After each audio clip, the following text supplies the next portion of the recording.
Ang mabuting balita ng Panginoon, ayon kay San Juan.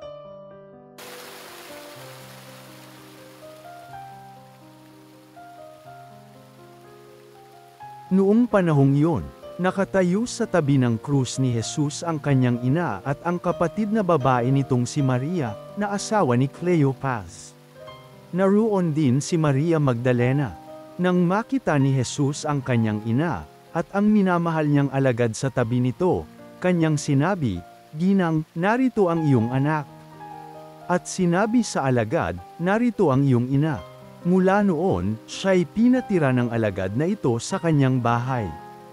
Alam ni Jesus na naganap na ang lahat ng bagay, at bilang katuparan ng kasulatan ay sinabi niya, "Nauuhaw ako." May isang mangkok doon na puno ng maasim na alak.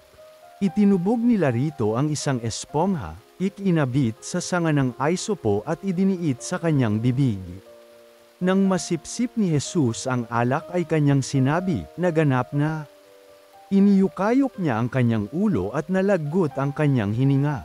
Nooy araw ng paghahanda, at ayaw ng mga Hudyo na manatili sa krus ang mga bangkay sa araw ng pamamahinga sapagkat dakila raw ang araw ng pamamahingang ito. Kaya't hiniling nila kay Pilato na ipabali nito ang mga binti ng mga ipinako sa krus, at alisin doon ang mga bangkay. Naparoon nga ang mga kawal at binali ang mga binti ng dalawang ipina kung kasabay ni Jesus.